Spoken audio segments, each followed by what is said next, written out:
All right, good evening, everyone. Welcome to the 2021 Presidential Award Address and Awards program.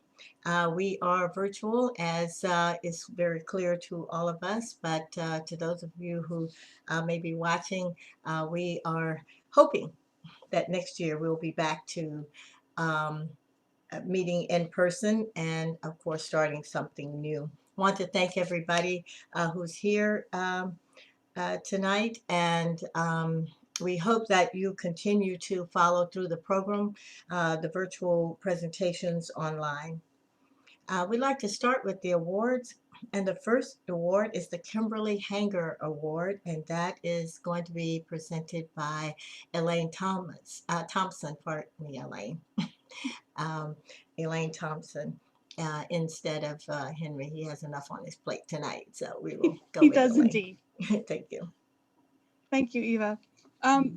This prize honors Dr. Kimberly S. Hanger, whose work was tremendously influential within the field of Spanish colonial Louisiana history, particularly her monograph, Bounded Lives, Bounded Places, Free Black Society in Colonial New Orleans, 1769 to 1803, published by Duke University Press in 1997. She also authored a medley of cultures, Louisiana History at the Cabildo, published in 1996. She tragically passed of leukemia at a young age. The Kimberly Hanger Prize is awarded annually for the best undergraduate level paper on the Phi Alpha Theta regional program of the annual LHA conference. Now, the LHA has been very gracious in welcoming the Phi Alpha Theta regional conference as part of the larger annual meeting every year for as long as I can remember. Last year, in consultation with our secretary treasurer and the executive committee, I canceled our annual meeting due to the COVID pandemic and associated travel restrictions, which meant that we also canceled the student conference. Furthermore, the national office canceled all 2020-2021 regional meetings through at least this coming summer. As such, Henry Robertson and I agreed to make this year's award a more traditional paper prize rather than a conference presentation award. And I'd like to extend a huge thank you to our chapter advisors across the state who heeded a very late call for papers and managed to produce an excellent slate of student papers.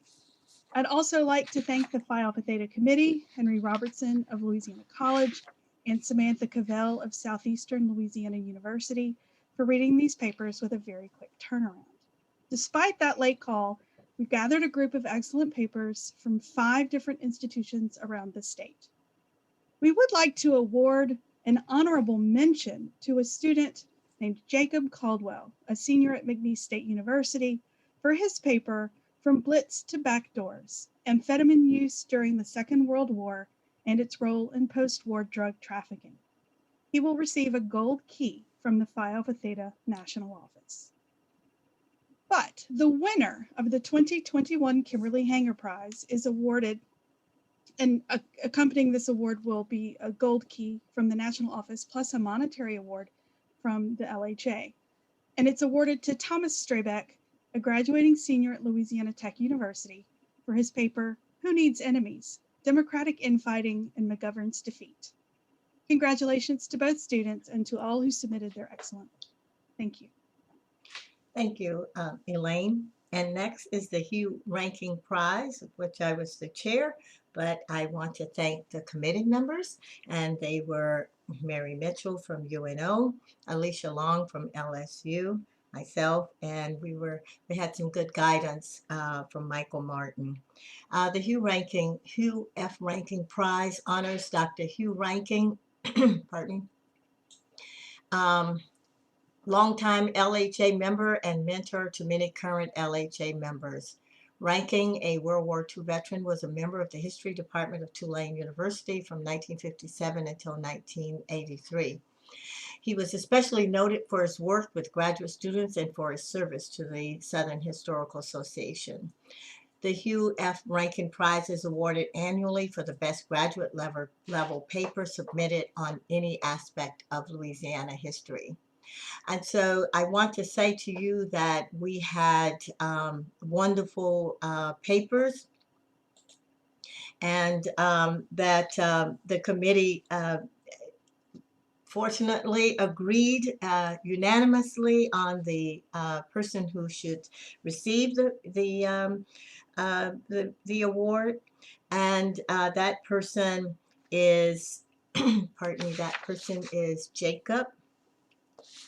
Hold on a second, make sure I pronounce his right name. Jacob T. Gautreaux, Louisiana State, Louisiana State University. I'm reading too many things too fast.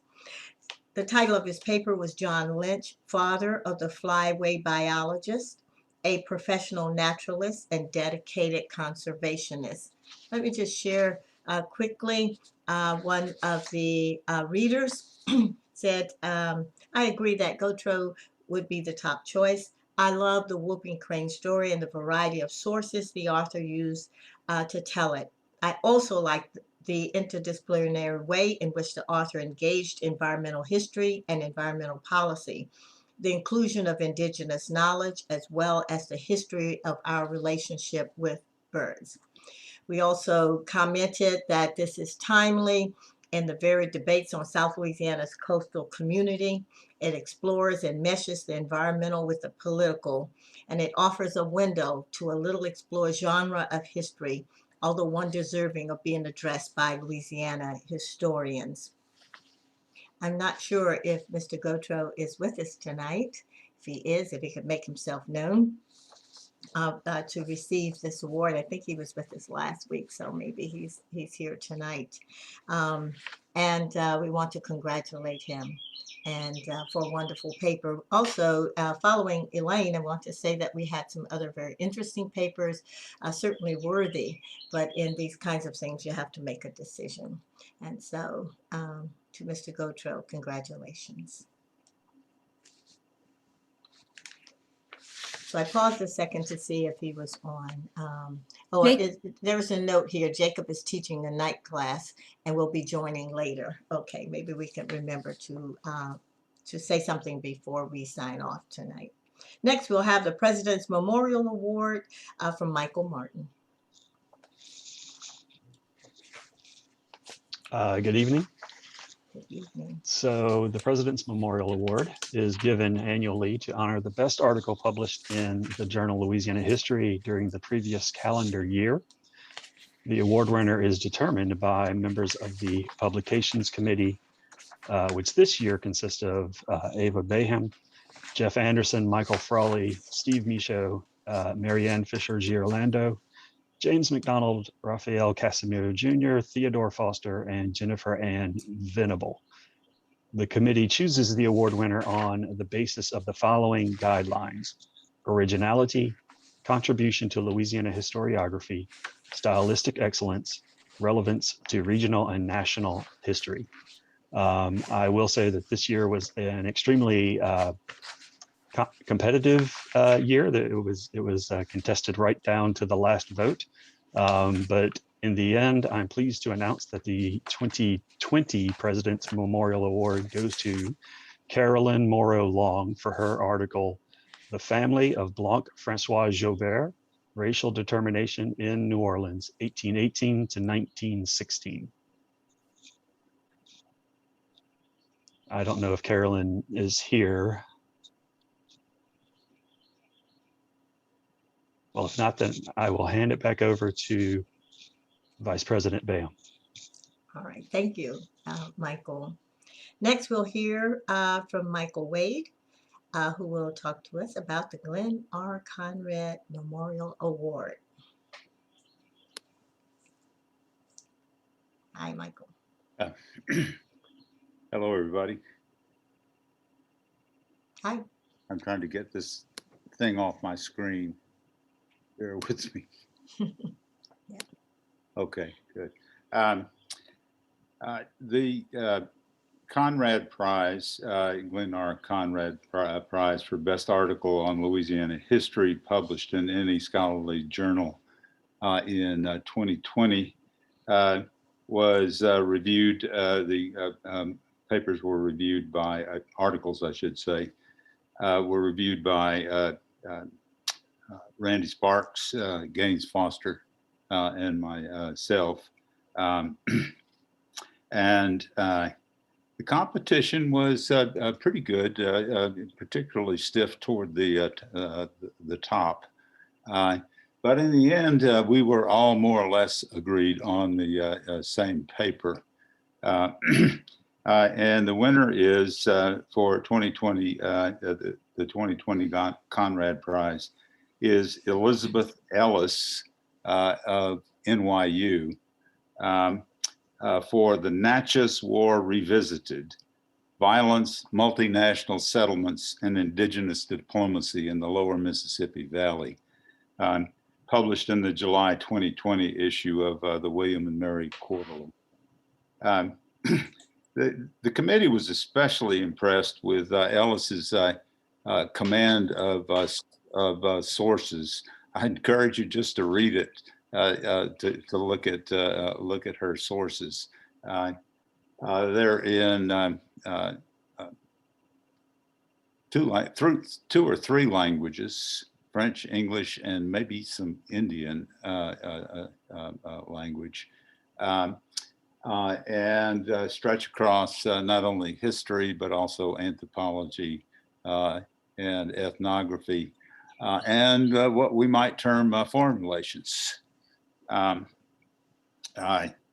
Because one of the really impressive things about the article is the skillful explanation of the complex interactions among the nations along the Mississippi River, indigenous nations, foreign nations, refugees,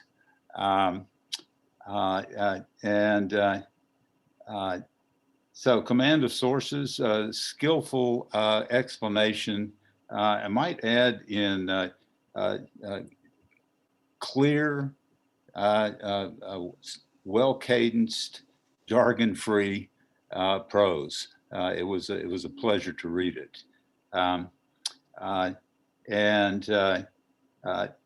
Finally, it separated itself for the empathy with which Elizabeth Ellis treated an ultimately doomed indigenous polity, the Natchez, who as a result of the war were, those who survived were themselves became refugees and were dispersed among other groups. So a very, very fine article, we thought, and Elizabeth Ellis is to be congratulated, and we will certainly notify her. It was a great pleasure to work with Randy Sparks and Gaines Foster, and with that, I'll turn it back over to you. All right, thank you very much. Next, we'll hear from Jacob Wise. I hope I pronounced your name correctly. And he will talk to us about the Kemper and Layla Williams Prize. Good evening, everyone. Good evening. I am pleased to announce the winner of the 2020 Kemper and Layla Williams Prize.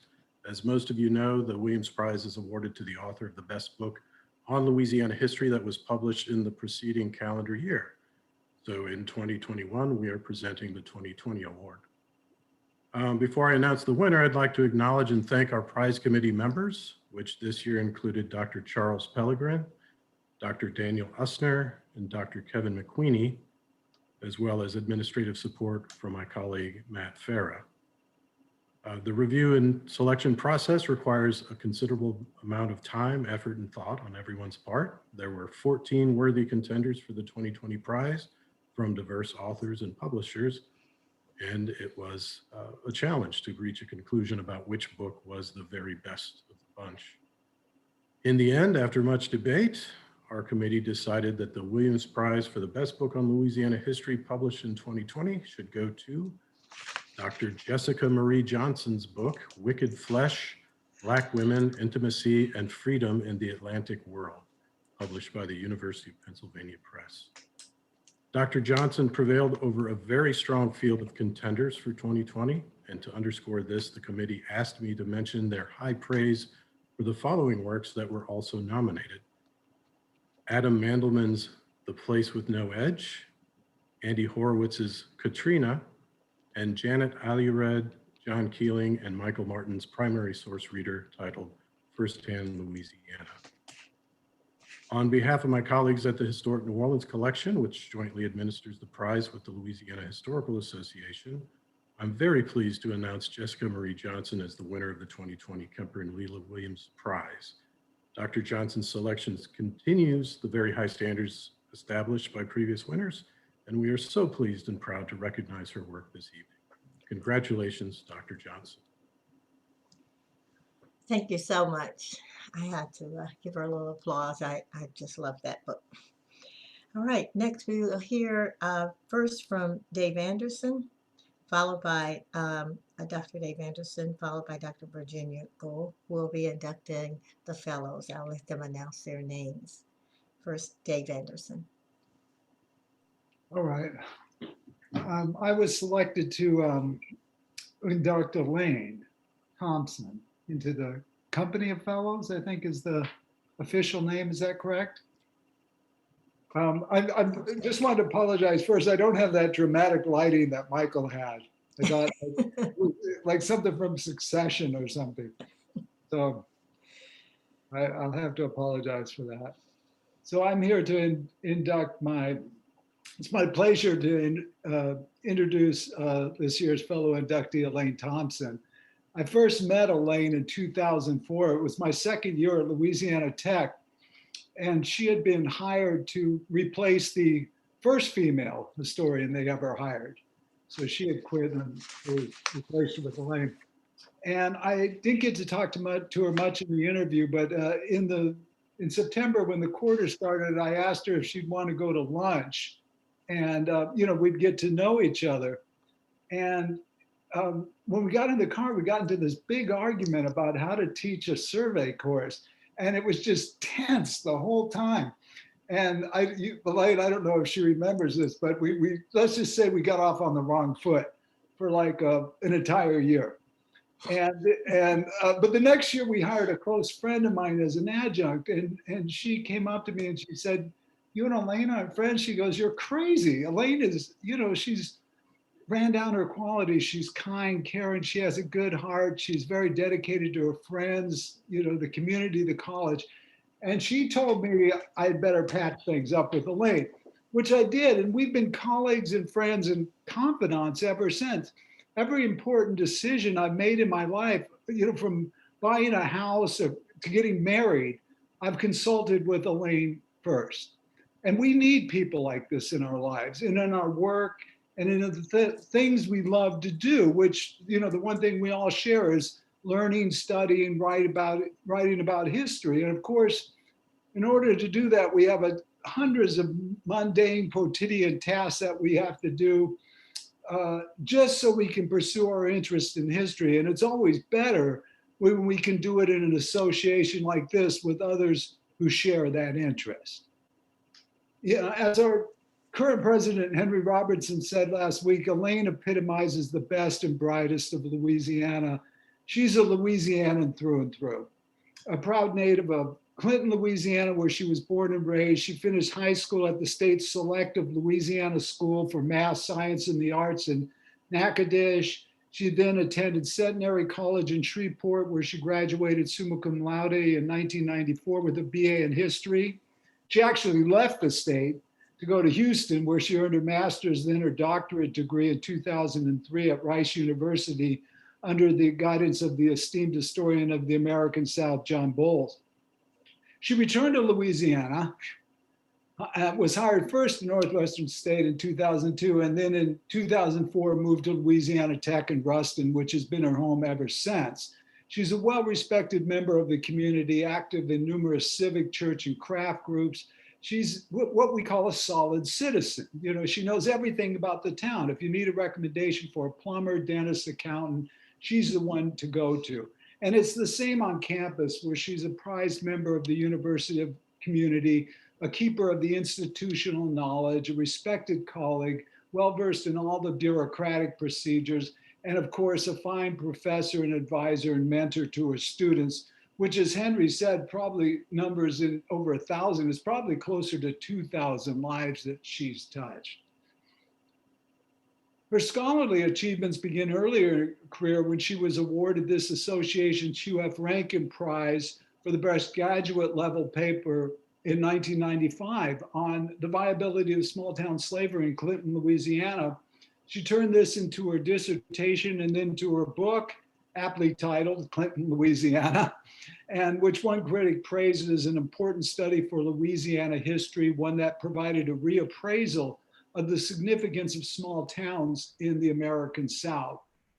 More recently, she has upcoming articles on the Louisiana Insane Asylum, another one on the lost cause ideology, and a long-awaited edited collection on North Louisiana history, which hopefully will see the light of day soon. She has over 40 public presentations on a variety of topics, from the domestic slave trade to the art of biography. The list goes on. And she takes a keen interest in public history, particularly working with our local library. She's brought in the Smithsonian, the Way We Work program, the Traveling Alexander Hamilton program. Through various grant initiatives and regular programs, she's brought in first-rate historians to North Louisiana, some of whom are attending this Zoom conference. The one that sticks out to me is the Louisiana at 200 conference that included Carl Barrasso and Pulitzer Prize winner Alan Taylor. She also brought in another Pulitzer Prize winner, Eric Foner, to come and talk to Louisiana Tech. She's been a longtime member of the advisory board of Phi Alpha Theta and has served, that organization at both the state and local university capacity. When it comes to the LHA, she served this association in almost every capacity, culminating with her presidency during last year's pandemic outbreak. And currently, closer to home at Louisiana Tech, she's the interim director of the School of History and Social Sciences. And if you want more details about her career, her CV is online somewhere, and you can look it over for yourself, for her achievements. We all know if you've served long enough in this profession, those documents grow quite lengthy. But and usually this is where you end these induction speeches, but I want to just add a little something here, rather than make it about a CV, where we tote up and calculate a score and then we give someone a prize. And I think in Elaine's case, this honor has to mean something more than that.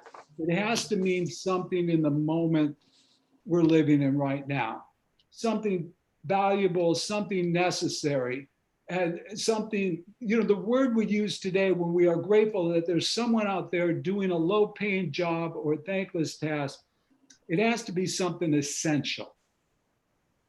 And here's our moment. We're living in cynical and mean times. Over 500,000 Americans have died, many of them needlessly. We've watched a disgraceful mob storm our Capitol. Every day we hear reactionaries deride the election process and eat at democracy itself. And we've watched our precious discipline of history, the thing we love and revere, just get carved up by bits by legislatures and administrators and just treated like it's scraps on a butcher shop floor. And when Elaine and I first arrived at Tech, we had a department with over 10 faculty members. It covered all the fields. And over the years, we've watched it just strip bare down to 5 faculty members. We're no longer a department. And I'm sure many of you who are here, especially at second-tier state schools, you've experienced something similar. And there are 2 ways of approaching this. One is just not to care. The other is to care. We're the ones who care. We probably wish we could just punch the clock, collect a paycheck, and retire and check out. But we have, I was thinking of the right word, but we have a curse. We can't walk away. We can't ignore our obligations. We can't stop caring about our students. We can't stop caring about our classes, our pedagogy, our scholarship, our professional association. And Elaine cares the most of anyone I know in academia. Despite periods of personal ill health and of personal tragedy, she hasn't succumbed to the cynicism or the pessimism of our time. Every year without fail, she's optimistic, she's collegial, she's upbeat, she's friendly. She's patient with her students, her staff, her friends. And in doing so, she's ensured our continuity, our sustainability, that we're going to get through this. So in the future, when the LHA is still striving, it's thriving and it's a vibrant organization, it's because of Elaine and it's because of all of us here. By honoring her, we're honoring what we believe is our best, what we believe is essential to our lives. She is the best in all of us. And so it's my privilege to present for induction into the company of fellows, my colleague, confidant, friend, and friend to all of us, Dr. Elaine Thompson. Welcome, Elaine. Wow. Thank you very much, Dave, for such a kind introduction. I actually wrote out my speech because I was nervous that I would forget somebody or something. Listening to him speak makes me almost feel as though I deserve this. And so thank you to James as well for sending this to me in advance. Dave always does an amazing job with introductions, and that's precisely why I asked him. And I didn't expect it to bring me to tears, so thank you, Dave. I attended my first LHA, and it was my junior year of college, 1993 in Natchitoches. And I was just this scared, nervous undergraduate who presented my senior seminar paper at the Phi Alpha Theta Regional at the LHA that year. That makes it just shy of 30 years that I've been an active participant in this organization. And the man who got me involved was Sam Shepard, my advisor at Centenary. So I want to thank him for ushering me through that senior seminar, through my first ever teaching gig as a sabbatical replacement for him one semester. But hey, let's be honest, he's ushered me through a lot of things in my life since we first met in 1990. And we even talked on the phone for over an hour just a couple of weeks ago. So thank you, Sam. You'll always be my first and most influential mentoring friend. Steve Weber played a very important role mentoring me throughout my career at Tech, and I'll always be thankful for his calm demeanor, wise counsel, and gentle grace. I'd also like to thank my colleagues at Louisiana Tech, not just in the history department, but my friends in the School of History and Social Sciences and other departments on campus. I've aspired to this award for many, many years. I hoped that someday I would be inducted into the Company of Fellows, and I didn't expect it to happen quite so soon. I'm humbled to be a part of this, and dare I say it, slightly younger generation of historians who are being inducted, as Michael Martin was inducted last week, and James Wilson is coming up after me. I'm delighted to be a part of this cohort and honored to be inducted into the Company of Fellows. And I thank you all very, very much. Thank you, Elaine. You two are a hard act to follow, I tell you that. But I think that Dr. Virginia Gould is up to the task, and she will induct James. Can you hear me? I can hear you and see you. Good, thank you. You're on. Thank you, everyone, for joining. I'm broadcasting from Point Clear, Alabama, where we're still more or less quarantining. And the pollen count is really high, so my voice is going to sound really strange. Anyway, it's my great pleasure to welcome James Wilson to the Company of Fellows of the Louisiana Historical Association. I first met James at one of those alcohol, Cheeto, pork rind fueled after parties at the LHA, but we didn't really click at that party or any other party after that. Instead, Russell Desmond, the owner of the Acadian bookstore on Orleans Street in New Orleans, surely you must all know it, who was also James's best friend, made sure that we became acquainted. And even then, it wasn't until 2018, the year I served as president of the organization, that we became really good friends. I think I can say that truly. So it's with great pleasure that I've been chosen to talk about James's contributions to our association and sort of his place in Louisiana history. James did his undergraduate degree, and oh, by the way, this is going to be a blast from the past because I've tried to really flesh out all the people that he worked with. So he did his undergraduate degree in history and political economy at Tulane, where he worked with Larry Powell, Judy Schaefer, and Terry Fitzmaurice. Judy was his advisor, and in fact, it was Judy who talked him out of attending law school, to James's great amazement. Not only did she move him away from law school, she educated him to the fact that local history was actually a thing, and it was a thing he should consider pursuing. So even though one of his professors, who shall remain unnamed, told him he was not cut out for graduate school, he enrolled in the history graduate program at ULL anyway. ULL at that time was the perfect place for James. While he was there during the 1980s and 90s, it was the Mecca for Louisiana studies. From what I've heard from those who are in the know, things got off to a fast start for him. The spring of his first year, that would be the spring of 1996, Carl Barrasso, who was his advisor, convinced him to present a paper at the LHA meeting in Bossier City. It was a paper he had written for Carl's graduate seminar. So James and his good friend and fellow graduate student, Michael Martin, drove to Bossier City together and even roomed together. I think they might have had a sort of safety in numbers kind of mentality. Of course, James was worried about presenting, but as it turned out, he really had nothing to worry about. His session had only two presenters, James and Christina Vella. Dolores Labbe and Vaughn Baker were chair and commentator of the session. For those of you who attended the session, and I was one of the people there, James was praised and encouraged, and he was over the moon about how well things went.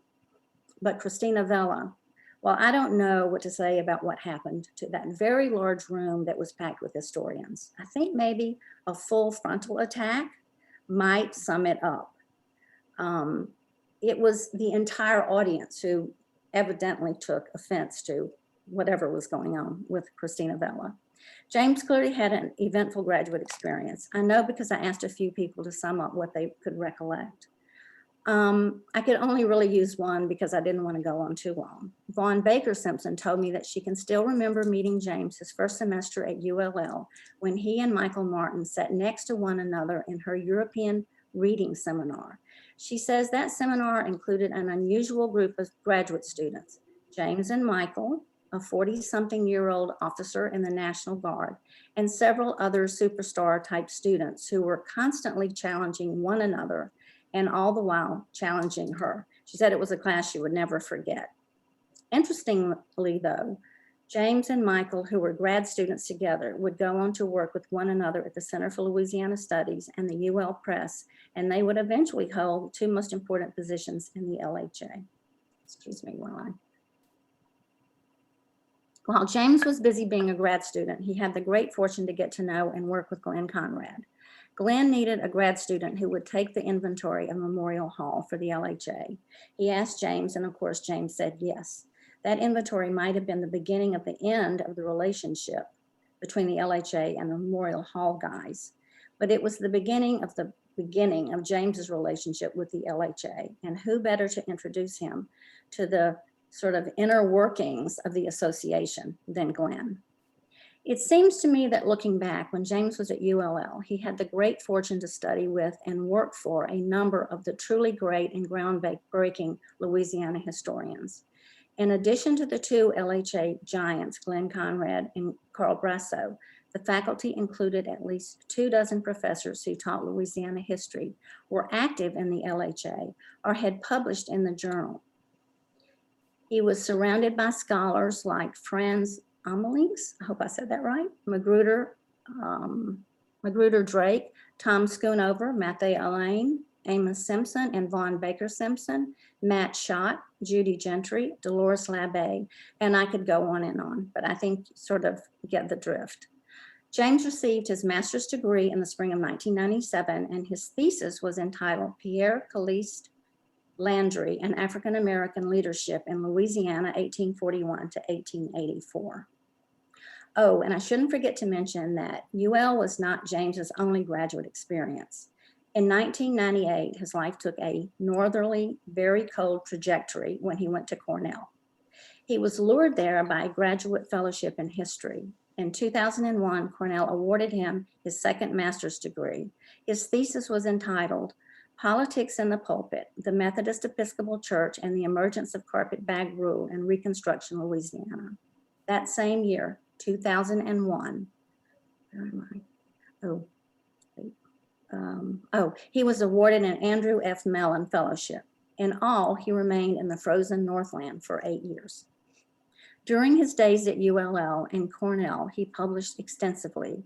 I'd like to name all of his publications, but I really don't want to take up that much time. So to summarize, he's published at least 6 biographical sketches in the journal Louisiana History. They include such wide-ranging topics as Madam C.J. Walker, Black Cat Lacombe, Old Cornmeal, and Black Gold. And just in case you don't know, Black Gold was the most accomplished racehorse in modern Louisiana history. James published 126 biographical sketches in the Dictionary of Louisiana Biography, which he co-edited with Carl Barrasso. He has a chapter published in Southern Albatross, Race and Ethnicity in the American South. Another is published in Louisiana Experience, which is an 8th grade history textbook. He has also published several articles in the journal, Louisiana History, and has a forthcoming article in that journal. During the years he was at ULL and Cornell, he received several awards for his research and publications. He was awarded the Amos E. Simpson Graduate Award for Excellence in Historical Research in 1996 and again in 1997. The Jefferson Caffrey Research Award for the Outstanding Scholarly Paper in 1997. The Hugh Rankin Prize for Best Graduate Manuscript on Louisiana History in 1997 and 1999, and the President's Memorial Award for Best Article published in the journal Louisiana History in 1998. After he returned to Louisiana from Cornell, he taught at Dillard for a year before moving back to Lafayette, where he taught history from 2004 to 2018. In 2004, he took the position of Assistant Director of the Center for Louisiana Studies and UL Press. In 2009, he was promoted to Associate Director of the Center and the Press. During the 9 years he served as Associate Director, he worked with authors on over 100 books. He has always said that his job at the press included everything from acquisitions to design to sales and marketing. At President, he's the marketing and sales manager for the LSU Press. During his tenure with the UL Press and the LSU Press, the press has received awards of excellence from the Louisiana Endowment for the Humanities. James's position with both presses, his success at the book business, grew out of his love for Louisiana and for books, which according to his friend Russell, began while he was an undergraduate student at Tulane. According to Russell, James has always been extremely compassionate about all books on Louisiana, and especially antiquarian books and pamphlets. James has collected over 3,000 books and 2,000 pamphlets, all relating to Louisiana and especially New Orleans. Several years ago, I personally benefited from his obsession when he generously gave me a very rare framed bookplate of Pierre Clement de Laussat. In 2005, he shifted his focus when he began serving as the Secretary Treasurer of the LHA, a position he holds now, as you all very well know. As Secretary Treasurer, he oversees the correspondence and finances of the organization. He facilitates the semi-annual board meetings and the annual conferences, gathering information on lodging that we always complain about, even though we insist on a low budget. He coordinates meeting rooms, menus, entertainment, and in general, pulls everything together. Every past president knows how much effort he puts into our association, and I hope everyone knows how much the LHA means to him. For the past 15 years, he has fully committed himself to all of us in the organization. He's the only person who knows all of our members, old and new, and he knows how to reach them when and where they can best serve the association. He's an invaluable resource for every president, board member, and committee chair. Our organization has benefited from his years of experience, his work ethic, his organizational skills, and his seemingly endless energy. Besides all that, he single-handedly offset the avalanche of declining membership when he coordinated partnerships with the library subscription services JSTOR and EBSCO, which have provided a lifeline to the organization for the past decade. Finally, if I were forced to choose which one of his achievements would get a gold star, I would choose his foresight in advocating for the board to create our interactive website. That one effort moved us firmly into the 21st century and establishes our organization as one of the most forward-thinking history associations in the US. He was and is the brains and creative talent behind the website. He alone orchestrated it. To me, the LHA website must be considered as one of the most important and impressive publications of this organization. So thank you, James, and welcome to the company of fellows. James. Thank you, Ginger. Like Elaine, it almost seems like I'm worthy of this honor after all of that. Thank you also to the other LHA fellows. I'm not really comfortable with winging it, so I also prepared some remarks. In 1994, when I was a senior at Tulane, Judy Schaefer gave me a brochure for an upcoming publication series, the Louisiana Purchase Bicentennial Series in Louisiana History. It changed my life. I hung it over my desk. I studied the names of the editors of the volumes. I grew to idolize these folks. I still have that today hanging up. See it right there. To think that 6 years later, I would have an essay included in one of the volumes, and then a few years after that, oversee the publication of the last few books in the series was just unimaginable to me at the time. Words cannot express how honored I am to be included in the LHA Company of Fellows with people like the editors of that series. I'd like to specifically recognize a few people that were instrumental in helping me get here. While Judy Schaefer was a wonderful undergraduate advisor, and she undoubtedly was the one that steered me down the path towards studying Louisiana history, she didn't actually teach any classes in the subject. She did, however, turn me on to the single most underappreciated faculty member at Tulane during my time there, Terrence Fitzmaurice. I took 2 survey classes with Terry and also completed 2 directed research projects with him. Terry was the first professor that I could really relate to in college. He taught me that although you should approach history with a high degree of seriousness, irreverence and fun were also acceptable. Hence, according to Terry, the prostitutes that were shipped to colonial Louisiana, well, they all stayed over in Biloxi. Terry also taught me that individuals like Sam Wilson, Leonard Huber, and Pi Dufour were as much historians as T. Harry Williams and the like. Thank you, Terry, for inspiring me and for sharing your enthusiasm for Louisiana and New Orleans history with me and all the other students willing to take classes after 5 p.m. I owe an enormous amount of gratitude to the folks that were in the UL history department when I went to school there, but not for the reason that you might suspect. You see, when I went to UL, there were only a handful of graduate assistantships in the history department. Needless to say, those went to students that I'm sure had much better undergraduate GPAs than me. What a blessing in disguise this was.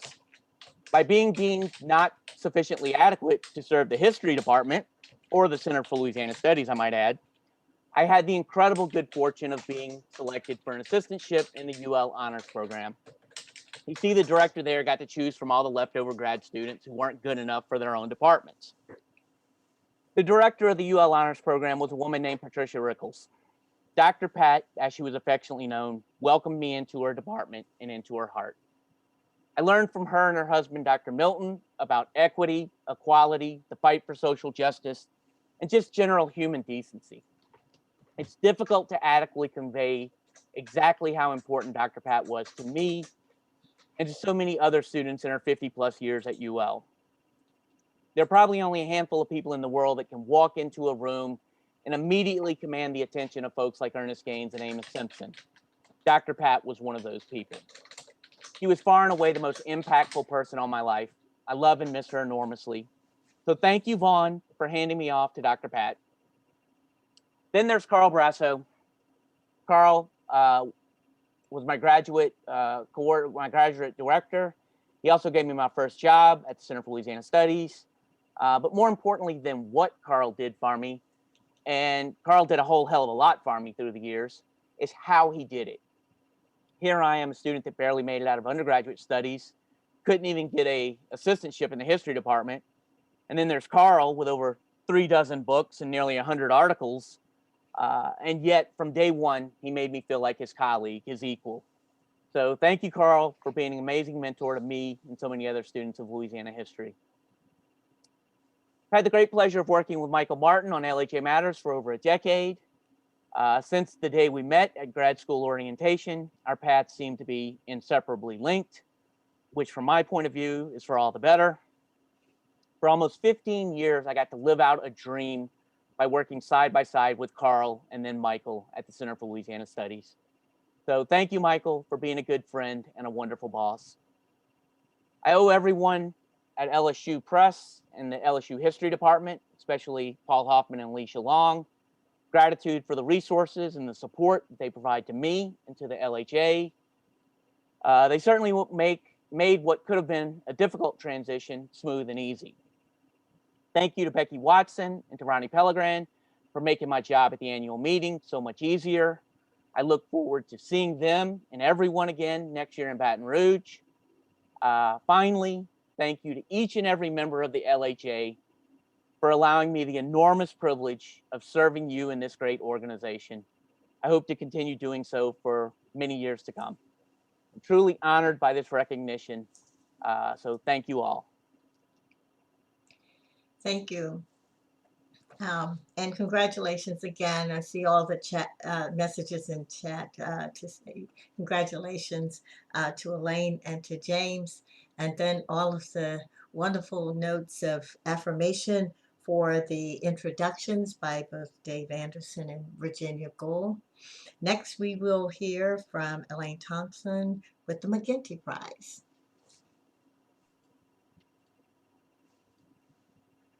Hello again. The Garney W. McGinty Lifetime Meritorious Service Award honors Dr. Garney McGinty, longtime professor of history at Louisiana Tech University, who was also a scholar of 19th century Louisiana. It is awarded annually to recognize members of the LHA who, over the length of their careers, have made significant contributions to scholarship in Louisiana history, to the historical profession in Louisiana, and to the association. It is in recognition of a lifetime of professional service and is considered one of the highest honors. All right, I just got a Zoom pop-up that threw me off there. It is in recognition of a lifetime of professional service and is considered one of the highest honors we award as an organization. And it comes with both a plaque and a monetary award. I want to thank my fellow committee members, John Rodrigue of Stonehill College and Mark Fernandez of Loyola, for their eager endorsement of tonight's winner. Our recipient was educated in his youth and undergraduate days in Texas, but finally learned better and came to New Orleans to earn his PhD at Tulane University. Since that time, he has spent at least 40 years in the classroom before retiring a few years ago, at which time he received the Homer P. Rainey Award, the highest honor that can be bestowed to a professor at his home institution. I admit that I'm not exactly sure when he started teaching, because in an effort to keep the award a secret, I built this introduction not from a CV as usual, but from the abundant information available online for this individual. Apparently I was not on video. I apologize. Right. It's okay. So what can you do? During his career, this gentleman, and I use that word deliberately for he is a true gentleman, has earned more awards than you can shake a stick at. According to his Wikipedia page, he's served as a Fulbright Scholar, a consultant on several historical commissions, and has been awarded by the governor of Kentucky for his work as a historian of the greater Mississippi Valley.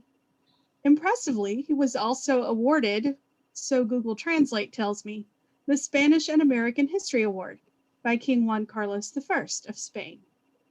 He has also won the Liz Carpenter Award for Best Book on Texas Women from the Texas State Historical Commission, and from the same organization, the Francisco Bulani Prize from the Texas State Historical Commission.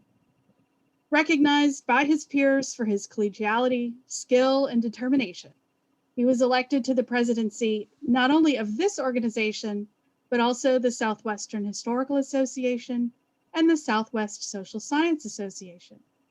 He has also served as the official Texas state historian. This well-regarded professor once said, "Enthusiasm and fervor are for me the keys to teaching," and that enthusiasm was rewarded by Austin College with their Excellent in Teaching and Leadership Award, and by the state of Texas's Minnie Stevens Piper Foundation as a fellow, likewise in recognition of his teaching. And somehow he still found time to write. A lot. Not even counting his journal articles, his personal webpage, yes, his personal webpage, contains links to 22 books that he wrote, co-authored, edited, or submitted chapters for inclusion. Those of us who study and teach the history of our great state are probably most familiar with him as one of the co-authors of our classic college textbook, Louisiana, A History. Many of you have probably guessed who our honoree is due to his singular career accomplishments, and that's as it should be. I'm delighted to present this award tonight to Light Cummins.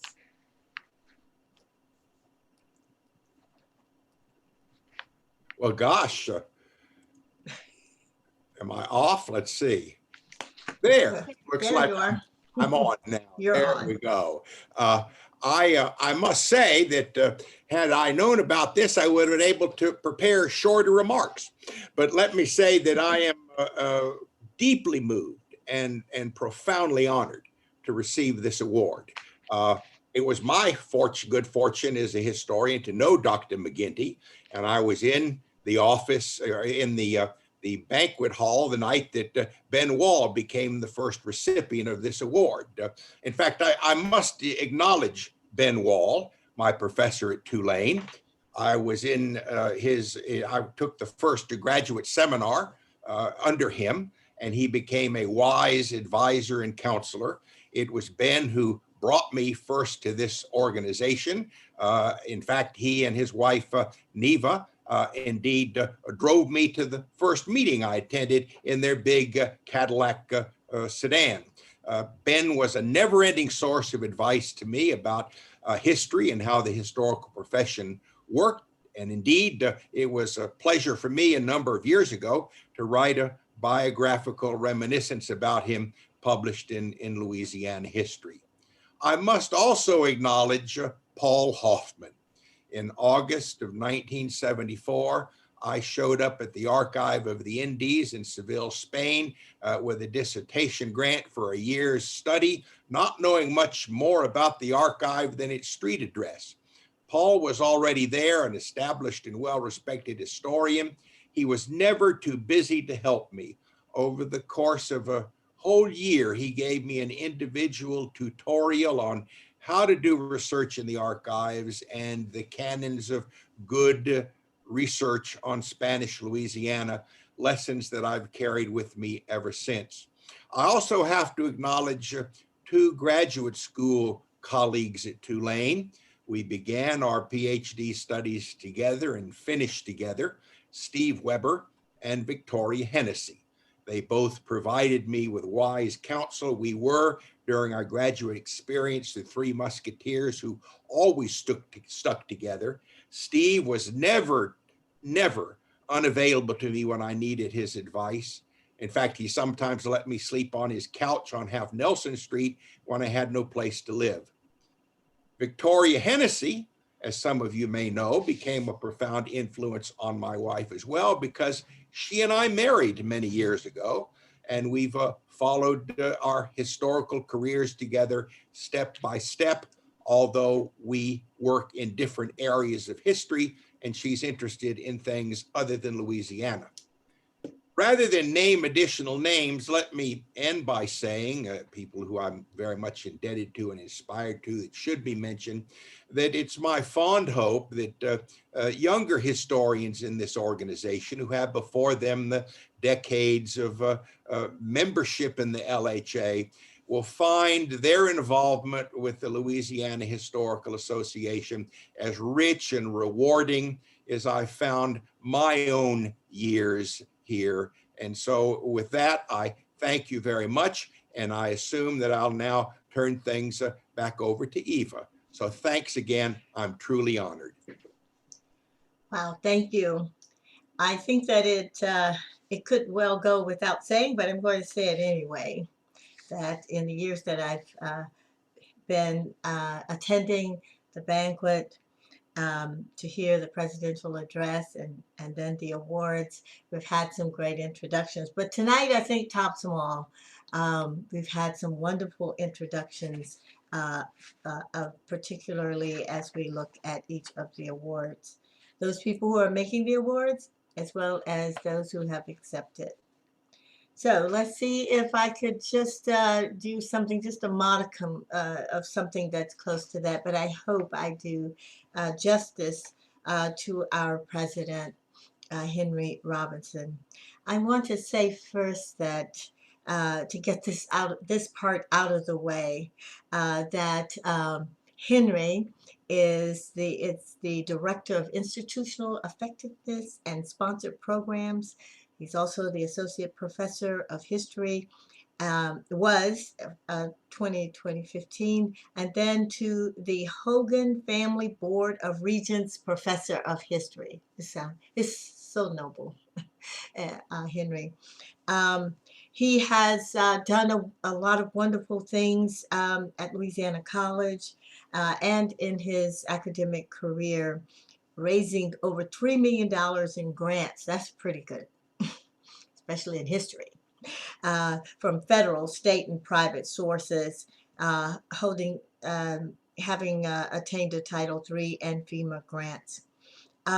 He has held several other positions, Associate Professor in the Division and Division Chair of History and Political Science at Louisiana College. He is tenured. Good. Got that prize. Henry received his bachelor's from Randolph-Macon College in Ashland, Virginia, having graduated with honors, and Phi Beta Kappa. So, among other things, he received his master's from LSU. His major professor was William J. Cooper. He also was Phi Kappa Phi Honor Society. His PhD in '97 from the Louisiana State University, U.S. History, with his major professor, William J. Cooper. I want to tell you that unlike many of the rest of you, I have not had a long affiliation with everybody, but long enough to, in a sense, because it feels like I've been knowing a lot of you for a long time. One of the things that I did was to call Henry and talk to him, because I wanted to make sure that I could capture the essence of the person I have been seeing around, who has always had such a great spirit. Seemed to me, when I first saw you, Henry, that you just had this energy and that you brought to the annual meetings. And so we talked a bit. And some of the things that I learned, that I passed through Henry's hometown of Greenville, South Carolina, a number of times when we're taking a road trip. My husband and I are taking a road trip to the East Coast. But he says that although he still has family there, he has spent 30 years in Louisiana.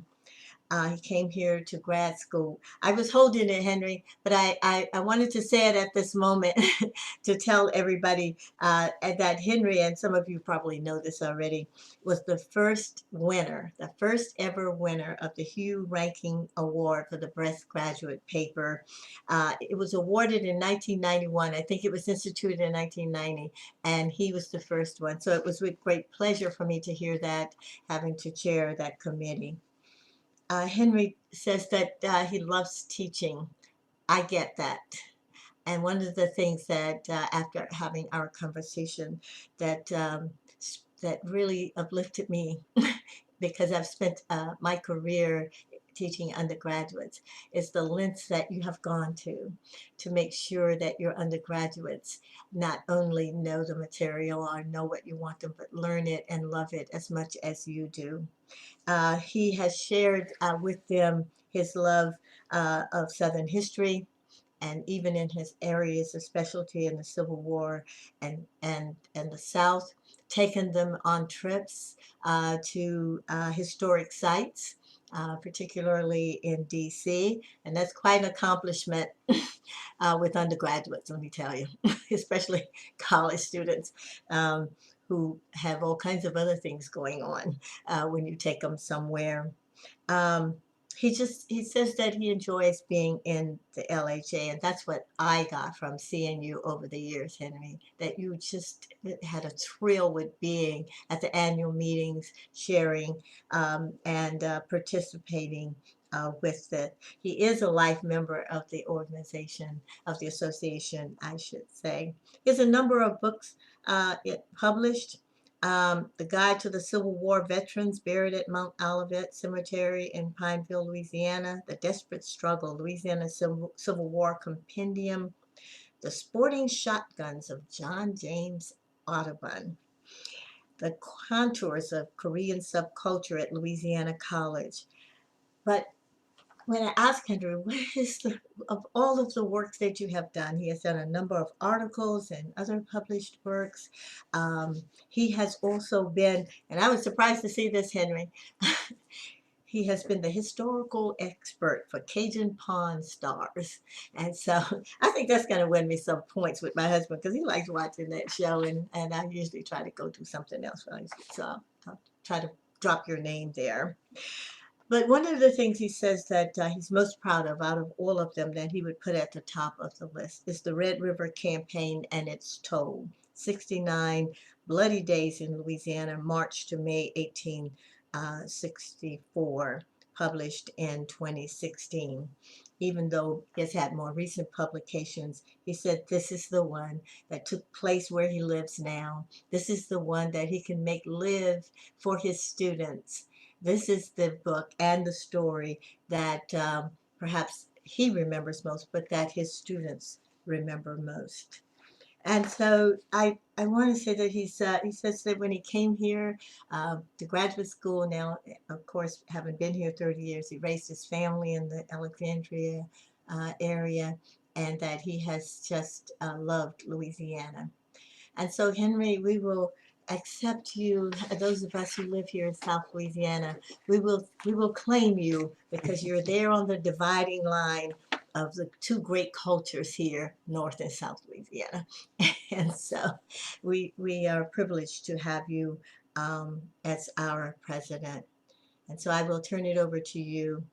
He has a treat for us. Tonight he will speak to us on the creation of a Louisiana bungalow court. Suburban Development in Louisiana, 1909 to 1930, by Henry Robertson, LHA President, 2021. You're on. Thank you so much, Eva. That was a fantastic introduction. You certainly are a wonderful person. And again, just like Elaine and James and all the other winners, you epitomize the best and brightest of Louisiana. I'm just thrilled that you're going to be president and for this introduction. So if everybody will hold on, I got something different that I would like to do this evening. Okay.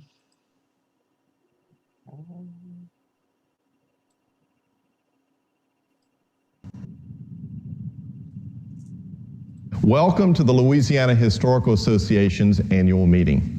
I am Dr. Henry O. Robertson, president of the association for this past year, 2020 to 2021. You are joining me for my presidential address. Because of the global pandemic, the association did not meet last year. The entire 2020 meeting was Zoom presentations. These panels have been an excellent alternative and I have enjoyed them. For a second year in a row, we are not meeting in person and we'll have a new set of Zoom presentations all during the months of March and April 2021. The program chair, Shannon Frystack, and the program committee organized many fascinating presentations. Please do not miss a single one. Go to lahistory.org for a schedule and all details. My appreciation is deep as well to the board of directors, our secretary treasurer, the previous president, and you, the members of the LHA, for all the sacrifices that everyone is making to be healthy. My thoughts and prayers are with every family that has suffered a loss, endured pain and sickness, and felt the unbearable silence in these terrible times. My hope is that we can come together in person next year. For me, one of the most cherished memberships of my life has been, for the past 30 years, I have been associated with the LHA. As a life member, my commitment has been to see this organization thrive through all seasons.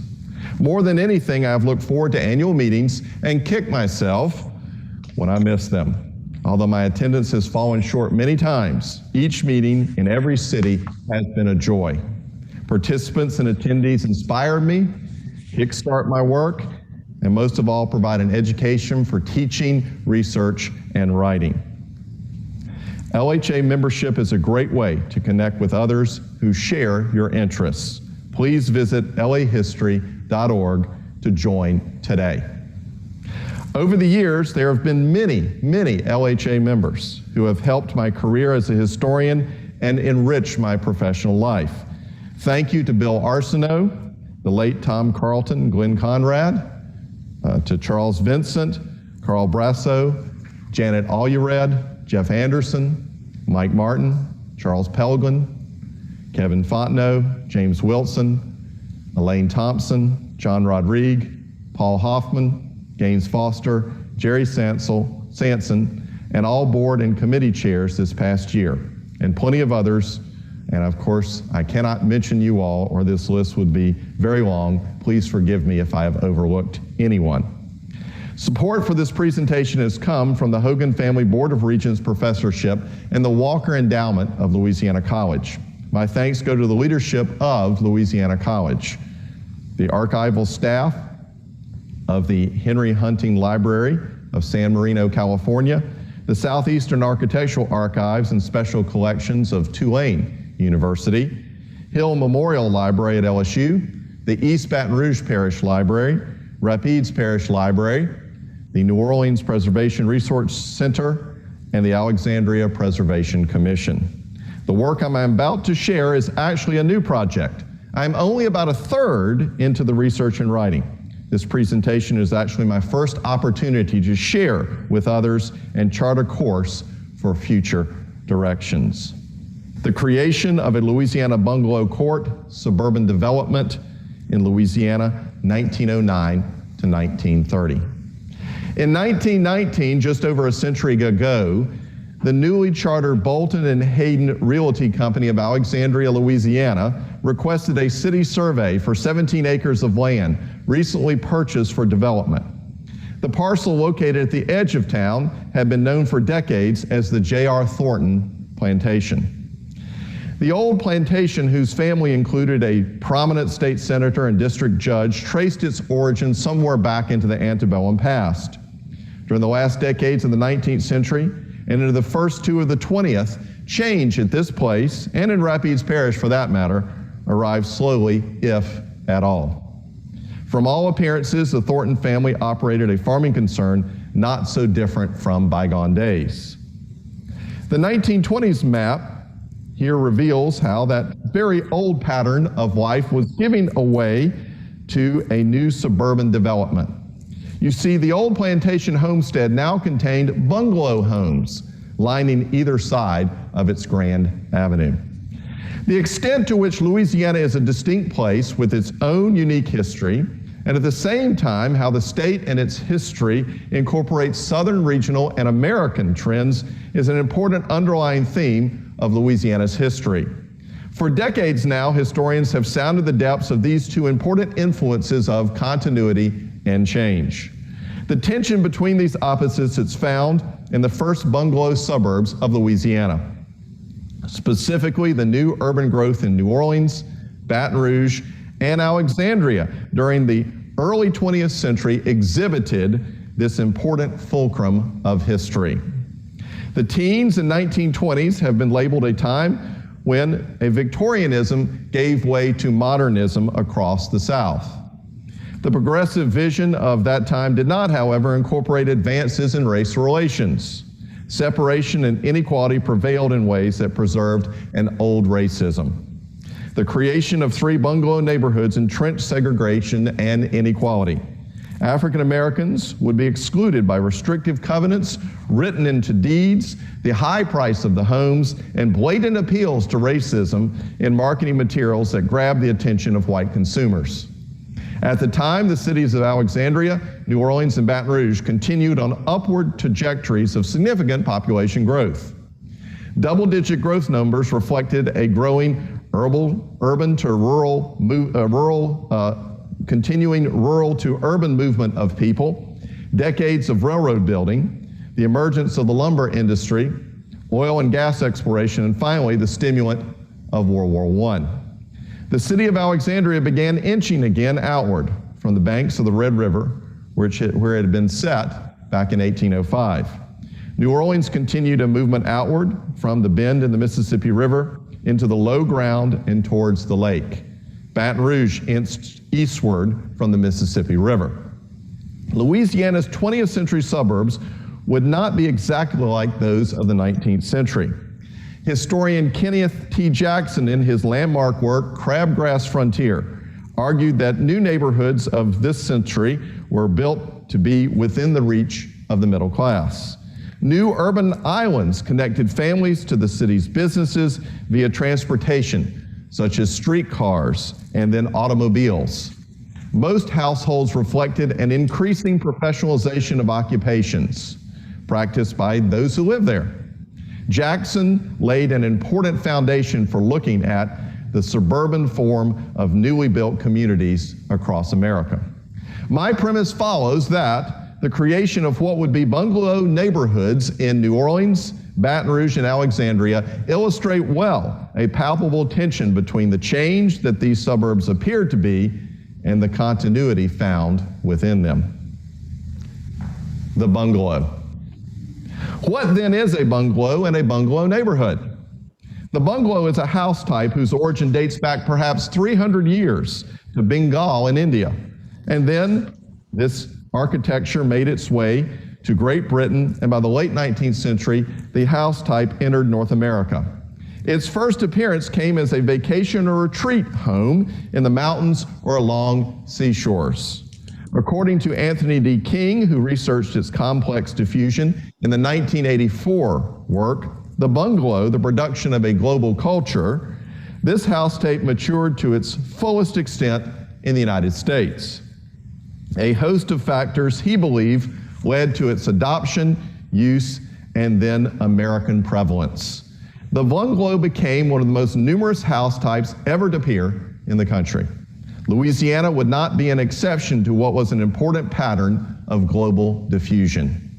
According to the New Orleans Preservation Resource Center, which oversees the preservation of the largest collection of these homes in the state, the basic bungalow is a raised, pitched roof, frame structure, 2 rooms wide and 3 rooms deep. Most have few halls, and in all but a few cases there is some sort of front porch. Some have half porches and some have full porches. To fully understand these new Louisiana bungalow neighborhoods, one must pause for a moment and visit that place of promise among the valleys, canyons, and mesas just east of the blue waters of the Pacific Ocean. From Los Angeles to Louisiana. At the turn of the 20th century, ideas and influences that originated in California began moving eastward and weaving their way into American culture. Whether it was a critical mass of people living out there, or the rise of large cities, or simply the ferment of the progressive era of the early 1900s, the West Coast burst open with extraordinary creativity. The first American bungalow neighborhoods emerged around the booming metropolis of Los Angeles, California. The historian Anthony King pegged the start date there as 1902, when an architect returned from an overseas trip to England, where he came across bungalows. In 1904, a Pasadena architect wrote a long and illustrated article, California Bungalows, Two Plans Which Fulfill the Best Conditions. The piece appeared in the Sunday Los Angeles Times. The author was Myron Hunt, an architect who had worked in the same office as Frank Lloyd Wright back in Chicago. Hunt and Elmer Gray, a partner of his, had started writing a series of pieces on architecture. Hunt emphasized how he incorporated natural light into the bungalow with tall windows, raised room ceilings to 11 feet, adding dormers to the roof line. Hunt even told owners to plant deciduous climbing vines on the porch to add to the beauty. Hunt went on to a long and successful career, in part because he knew what California consumers wanted to buy. The genius of architects such as Hunt, then the hubris of real estate brokers, and the materialistic ambition of homebuyers combined to drive a new and lucrative housing business. Among the best descriptions of what the real estate brokers had in mind are the sales books of the companies themselves. A plan book from the Los Angeles Investment Company preserved at the Huntington Library in San Marino stated how the desire to own or move into a better dwelling evoked the great ambitious American spirit, home owning. The firm claimed to have built 1,400 homes for 7,000 Americans. The company is able to help you because its method of tract development and home selling are designed for the man of moderate means, the sales book explained. Here, the man who earns modest wages may have a home of beauty and comfort, the sales pitch went. Using capital the company accumulated, these businessmen bought up choice acreage of ailing farmers by offering cash for their land. Then, with the help of engineers and an army of workmen, planners set about building residential homes, schools, and the brochure promised, in pentameter prose, a whole village of Shakespearean English-style shops. The biggest selling point being not just romantic nostalgia, but all the conveniences of the age. Electricity, natural gas, telephone, water, sewer, all brought to the house. Access to an inexpensive streetcar line and then the new automobile commuter routes stood high in importance. An engineering firm involved in the development of one of the early Pasadena bungalow neighborhoods emphasized how, in order to make an ideal dwelling, one should not only strive for lines of beauty, the engineer asserted, but should incorporate every modern improvement and convenience possible, as these are the things that attract a buyer. You can go directly to the tracks where you find salesmen to show you around. It will do no harm to drop in and talk the matter over. You will be surprised to know how cheaply and how easily you can secure a bungalow home. The company's direct oversight of the process from start to finish through economies of scale controlled costs. Typically, companies owned their own mills and hired workmen to produce a quality, affordable product. 500 bungalows of 1, 2.5, and 2 stories have been built, the Los Angeles sales book boasted. Rather than cookie-cutter design and geared entirely to mass production, the developers emphasized that industrialism had not deadened their sensibilities to individual choice. No two homes are alike. Each has a different atmosphere, a different tone. The floor plans are in some cases similar, but the exteriors are radically different. A whole page had explained. Each home was prized for its individuality. The architectural treatment of no two homes was alike, and for each home a different floor plan was designed. As a general thing, these homes consist of from 3 to 5 rooms with bath and porches. The price was also right. For as little as $2,800, or on average $3,500, the developer would let a home go to an eager buyer. If one needed to borrow, the company handled the financing themselves. You can move in on payment of only 1/10 cash, sometimes less, from $200 to $450, and then pay in the balance in small monthly installments like rent. At the end of the terms, they were an owner. It was the beginning of a home mortgage loan industry with all its compounded interest and other Einsteinian financial mysteries. Following the profitable planting of what became landmark examples in Pasadena, other architects, financiers, and developers moved into the business across Southern California. Architects such as Myron Hunt and the Green brothers, Charles and Henry, who became notable for their rich clients and dabbled in the more common house designs in a sort of trickle-down architecture. Floor plans appeared in books by the thousands from architects and companies all over the country. From the lumber companies themselves to household names such as Sears and Roebuck and Montgomery Ward, all of them sold house plans for $1 or $2. Those latter two companies sold all of the actual building materials, an entire house ready to ship by rail. A plan book from architects in Shreveport, Louisiana, listed hundreds of modest designs which found their way onto streets across Louisiana. In New Orleans, Baton Rouge, and Alexandria, evidence exists that the California bungalow development model landed in the state from the west.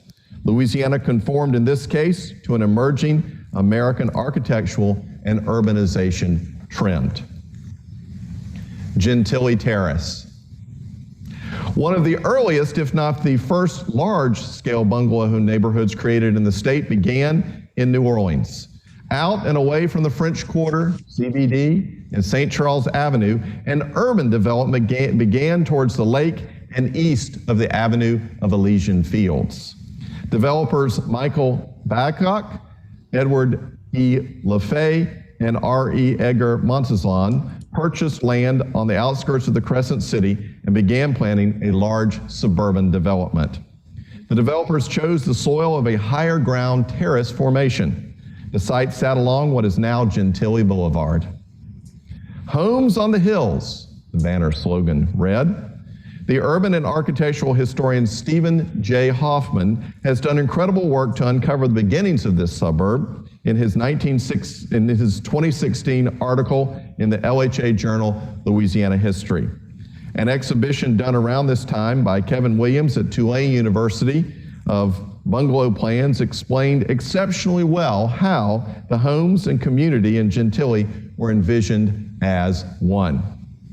The Gentilly Terrace neighborhood contains, as the New Orleans Preservation Research Center has found, the largest collection of California craftsman-style bungalows built 1910 to 1926 in this state, as well as English cottages and Spanish and Mediterranean revival raised houses from the period 1910 to 1940.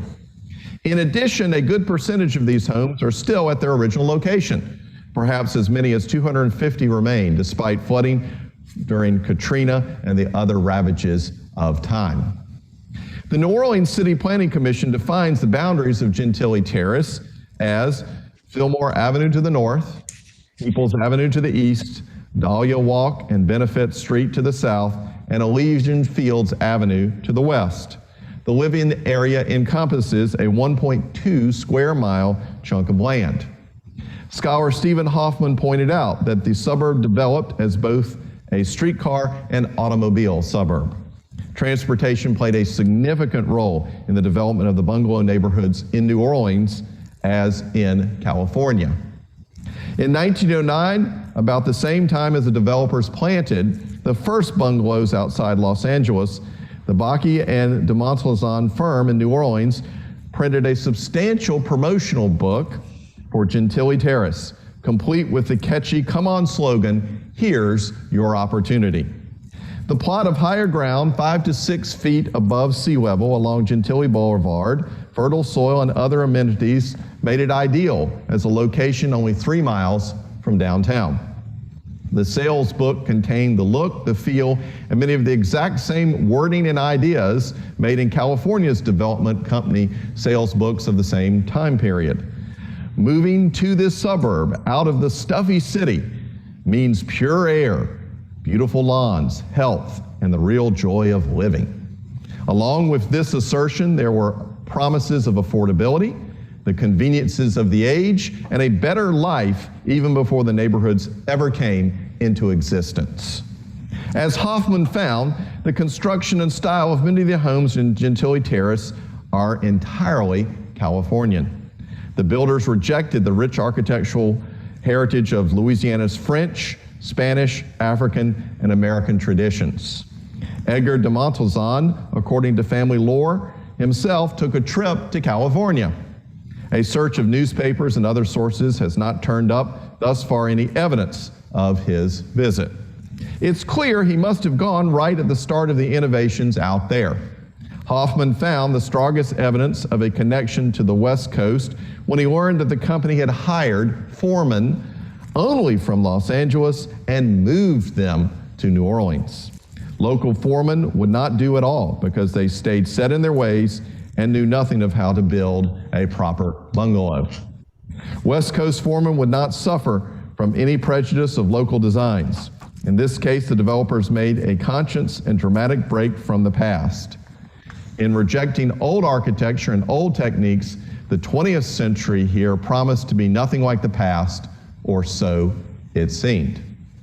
One of the most striking pages from the book included a sketch drawing of a large, sprawling pergola, complete with vines, a palm bush, and tall, thin Italian cypress, with the title on the page stating Little California. With these words that were a direct comparison to the Golden State, the firm explained, the climate and soil of our city is practically the same as that of Southern California. Yet here in the Pelican State, visitors noted that there is a lack of beautiful residential districts, which are so common to the Golden West. The designers of Gentilly Terrace laid out a Roman grid of streets for Mediterranean-style homes and gardens, copying what one of the principal owners had seen on a trip to the West Coast. In Pasadena today, there is a wisteria pergola that dates to the 1880s and may have inspired that page. The sales book wanted California lifestyle for its buyers. With this one object in view, the streets and avenues have been laid out on plans very similar to those which have proven successful in Los Angeles. The brochure went on to press the need for a similar architectural design. The bungalow style of architecture, which has proven of such universal success, has been practically adopted as a standard among Gentilly Terrace home builders, the brochure explained. Although the next lines were quick to relieve any fears that they were dictating a style to their prospects. We don't insist, but we feel that it will prove most desirable, they wrote of the bungalow. Finally, they promised a large central park to be laid out by an expert park designer with an expected completion date the next summer of 1910. No great park appeared, and City Park, off to the west, remained the most important urban park of the Crescent City. The Gentilly Terrace Company printed many of these sales books and upwards of 20,000 copies of a map that appealed to both those who wanted to build their dream home and the savvy investor who demanded a stable return from buying a lot in what was called a home neighborhood. The firm claimed that in the first 2 months of sales, 600 lots traded hands and appreciated by the amount of 100%. The firm accepted 10% of the purchase price down in cash and then $5 per lot per month at only 6% interest until paid in full. A California finance system prevailed here too. A house was seen then, as now, as a big investment, and in Gentilly Terrace, buyers were assured that their home stood on good ground. The elevated terraces between 15 and 60 inches high above street grade were no more than small hillocks. The sales book claimed this amount would make the lots drier and presumably safer from flooding during heavy rains. These claims to being on better ground did bear out somewhat. In 2005, when Katrina's surge did not ravage this neighborhood as badly as others. Many homes did suffer significant damage. However, the farther away from the boulevard, the worse off one was.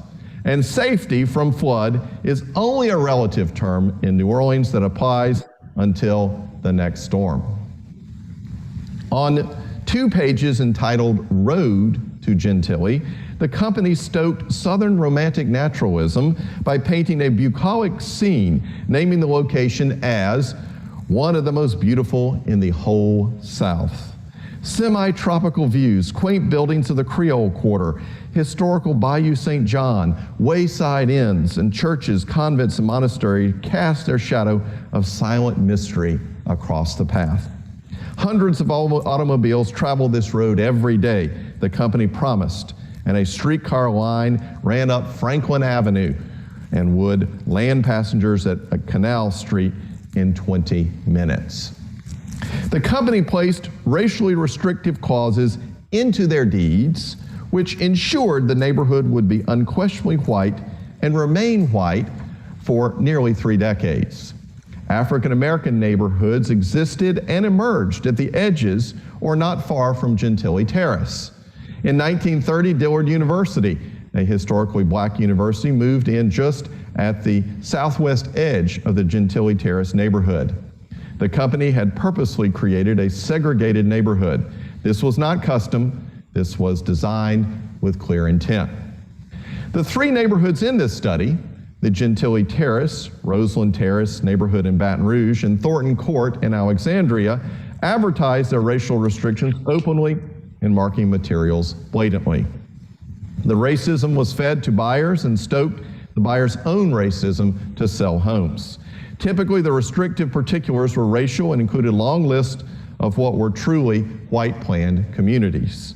The Gentilly developers promised that their actions had been well thought out for the good of all, and the brochure stated, quote, "We have made restrictions that will warrant the permanent protection of every buyer." The sales prospectus sought trust with its words. Rest assured that your neighbors cannot build a high fence, nor can a Chinaman build a laundry shack on the corner next door to your home. The whole page appeared as advertised to demonstrate just how far we protect buyers. Listed on that page for the discerning white consumer, and there among the fence rules, building requirements, minimum cost of a home, $2,500 on any street or $3,000 on the boulevard. The document included a very offensive heading, the color line. As straightforward in language as the other stipulations, the developer spelled out. Each purchaser binds himself and his heirs and assigns to never lease or sell to a Negro or Negroes. These racially restrictive clauses, quite offensive, would not have been unusual for the Jim Crow era. The legal prohibition of African Americans from purchase and living spaces started de facto early in Louisiana's history and then in law. From that 1896 Louisiana case, Plessy versus Ferguson, where separate but equal became legal. The murder of Robert Charles, only a few years before the founding of the Gentilly subdivision in New Orleans, stood as among the worst examples of urban lynching. In this way and in this era, Gentilly Terrace did not strike out on a new future and in reality remained firmly planted in the injustices of the past. Roseland Terrace. Then we have a second bungalow neighborhood and Baton Rouge's first planned development of the 20th century. Roseland Terrace is an 18 to 20 block section of the city, now a National Historic Landmark, bounded by Government Street to the north, 18th Street to the east, Myrtle making the southern limit, and originally 22nd Street composed the western end. The name derived from the Cherokee roses that grew along a fence at the abandoned horse racetrack that caught the eye of developers. The other streets would be named after southern flowers as well, stoking that southern romantic naturalism of the past. In 1912, this modest spot sat only about 1 mile from the riverbank, yet many residents considered the location a good distance outside of the city. The Zadok Real Estate Company of Baton Rouge invested $50,000 in this land for a bungalow neighborhood. The chief salesman, A.F. Kazusias, later to be dubbed Mr. Baton Rouge, went to work and sold 400 city lots running between $200 and $400. He made Roseland Terrace a huge financial success. His sales pitch in this brochure asked potential buyers if they believed in Baton Rouge. He made the case well, and bungalow homes sprang up along the streets. Here is one photograph from his collection with the trusty automobile right in front of a big bungalow, illustrating how that home and the car went hand in hand for suburban Baton Rouge. His success encouraged others to develop additional suburbs nearby. Similar to California New Orleans, a realty company pioneered this first bungalow neighborhood in Baton Rouge. The Zadok Company, whose office is seen here, relied on brochures, newspaper promotion, and Mr. Cazucius gathered endorsements from the leading businessmen of Baton Rouge. He collected 24 letters of support from the city's prominent men, bankers, theater managers, all the hotels, grocery stores, hardware stores, jewelry stores. The typed letters appear on fancy letterhead and are signed by people who had bought lots, built homes, or encouraged investment in the development. Even Fred Grace, director of the State Land Office, penned a glowing endorsement letter. The land, he attested, was not low-lying. The lots were reasonably priced, he thought, and included all the utilities and a streetcar line within walking distance to the lots, he wrote. His perspective on the land proved essentially correct, as the 2016 flood did not affect this spot as much as others. I cheerfully recommend Roseland Terrace, Grace concluded. A textual analysis of the letters themselves that I made showed the vast majority, 20 of the 26 letters in the collection at the East Baton Rouge Parish Library, chose to emphasize the investment potential first, then the environment and amenities second, with the location and racial restrictions rounding out the most frequently mentioned topics in the letters. The Roseland Terrace suburbs would be a whites-only one, similar in fashion to Gentilly Terrace. Letter after letter in that collection outlines in a sentence or two the desirability for not having African Americans in the neighborhood. One letter expressed how the suburbs sat on a high elevation and is being inhabited already by the best citizens, and there is no possibility of it ever being inhabited by colored people. That's a quote. A March 6, 1912 letter from the editor of the Daily State Times newspaper explained, quote, "The fact that none save whites can live in the terrace gives the subdivision a series of advantage none other sections of our town can rival."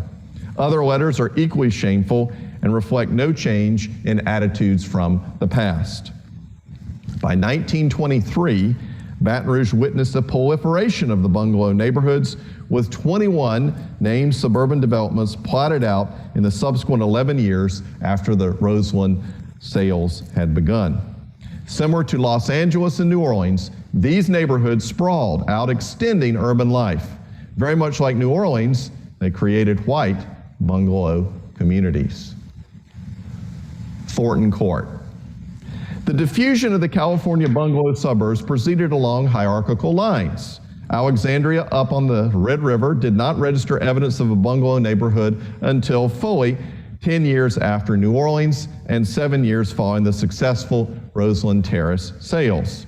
In October of 1917, as America had settled into World War I, a short piece on bungalows appeared on page 11 in Alexandria's Daily Town Talk. This newspaper mention of bungalows is the first one to appear in the town's main newspaper, containing a suburban development angle rather than just mention of a house type. Under the heading, Hometown Helps, an unknown author told readers how the bungalow gains in favor. The piece explained how this revolutionary architectural house type was sweeping the nation. The bungalow has individuality of its own and has lost the crudeness that has marked earlier types. 3 years later, the town's population of Alexandria had reached 17,510 people, and by 1930, the number had climbed as total people in the city reached 23,025. The banking family of the Boltons and their partners had learned of the California way of suburban development some way, somehow. The company styled itself as Upbuilders of Alexandria. They had eyed the Thornton Plantation in 1919 as their next crucial piece to fall into place in what must have been a calculated process of creating a suburban community. The Boltons possessed a large vision of a neighborhood anchored by a new all-white high school, Bolton High, and whose grand building was completed in 1926, and a new and also segregated grammar school, Bush Avenue Elementary. As was the case in New Orleans and Baton Rouge, bungalows were planned with city gas, telephone, electricity, and now driveways and garages for cars. This next map shows the end results by the 1950s of the tremendous growth around the elementary school. In the distance at the bottom, you see City Park Boulevard. Along that throughway appeared the larger homes, meant to impress one as a posh gateway to all the park's recreation. In the corner of this map appears Thornton Court. When it started, the city engineer, W.H. Sylvester, produced a plat with the date of October 17, 1919. It provides only the most basic of visual representations. Its simplicity and lack of flashy detail belies the profound change seen here. The new street ran through the middle of the old pecan grove that had been a striking feature of the Thornton plantation. The incorporation of the pecan trees into the new plan fell right into a mentality of incorporating romantic naturalism and a reminder of the antebellum past, as has been the case at Gentilly Terrace and Roseland. Although not called a terrace, similar to the other two places, the neighborhood would still be on good solid ground with a 4-foot drop in elevation from the top of the street to the bottom. As you see too, the street originally did not cut through to another one and thus forms a dead end. Bolton and his real estate partner designed a true bungalow court similar to ones that could be found in California. The first bungalow court, that is a street with no outlet and homes around it, appeared outside Pasadena, California in 1909. The St. Francis Court, which had been well documented and photographed at the time of its creation, marked the start of this American design trend. Architect Sylvius Marston had laid out 11 bungalow homes facing each other, bordering East Colorado Boulevard, which became a last-long settlement of the famed Route 66 and the place to find the Tournament of Roses parade on New Year's Day. An observer writing in a 1914 Architectural Trade magazine predicted that, quote, "It is probable that the bungalow court will continue to grow in favor for use in connection with outlying districts in all parts of the country." By 2010, the Pasadena City Planning Commission found that 111 bungalow courts were still in existence within the 23-mile square corporate limits. From this origin point, the design moved into the rest of the country. In appearance, then in name, Alexandria's Thornton Court started out as a California bungalow court. Within 3 years, the residents petitioned the city and broke the dead end because they wanted to connect to another street and thus rejected the California-inspired design of the developers. The Bolton and Hayden Realty Company did not publish a sales book, or if they did, it has not been found, and instead took out a full-page advertisement in a 1921 edition of the Alexandria Town Talk newspaper. Similar to the Los Angeles investment sales book and the developers in New Orleans and Baton Rouge, large, bold type trumpeted the construction of the first 10 homes of what was called Thornton Place.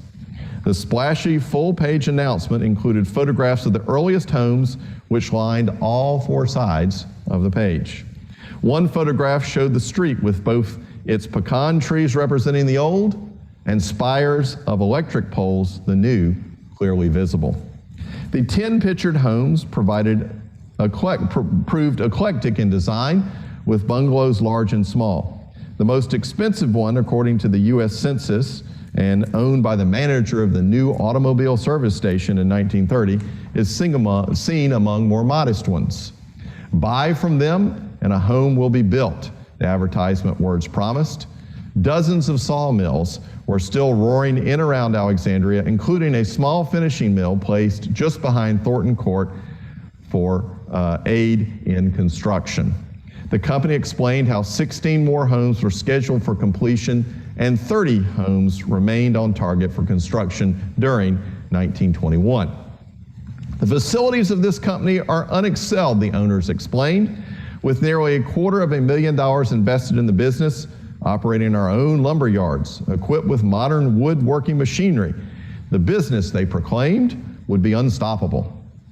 Working our own crews of masons, carpenters, painters, and paper hangers, we are in a position to offer the prospective homeowner the utmost for his investments. The real estate model found in Los Angeles, New Orleans, and Baton Rouge had found its way into central Louisiana.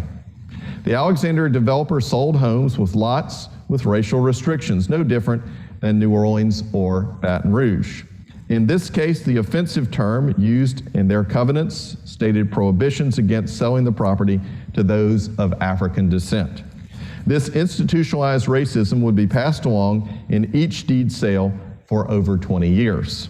Not until the United States Supreme Court ruled in the Shelley versus Kramer case decided May 3rd, 1948, would racially restrictive covenants and deeds be ruled illegal. A sampling that I did using the 1930 U.S. Census provides a glimpse of the type people who were allowed to live in all three bungalow neighborhoods. I selected approximately 40 households from the length of Thornton Court in Alexandria, the length of Oleander and Olive Streets in Roseland Terrace, Baton Rouge, and then Gladiolus Street located in Gentilly Terrace, and also Mirabeau Avenue there, which was a street with bigger homes, also in Gentilly Terrace, New Orleans.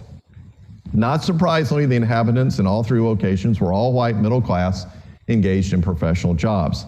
The occupations included management positions at the railroad, cotton brokers, accounting, school, and government jobs. An average home along Thornton Court cost $6,000, and Roseland Terrace came in just slightly higher at $6,900. Gentilly Terrace showed more variety. On the south side of Gentilly Boulevard at Gladiolus, the bungalows attained a value of only $2,600. While north of the boulevard, the larger bungalows came in at almost double the cost, or $5,000 in home value. In addition to less expensive houses, Gladiolus in New Orleans contained 65% renters, meaning the majority of homes there were someone else's investment. Thornton Court and Roseland Terrace contained far less renters. 20% were renters, meaning that 80% were owners as reported in the 1930 census. Radio ownership was surveyed that year along with home value. No surprise, Mirabeau Avenue, which is in the more wealthy area of Gentilly Terrace, of course, everyone there owned a radio, while less than half, or 45% precisely, owned a radio in the streets examined in Baton Rouge in Roseland Terrace. Exactly 50% on Thornton Court could listen to the radio in their bungalow. Gladiolus Street back in New Orleans showed only 22% of the households contained a radio set. Not all of the middle class had acquired this feature of American life.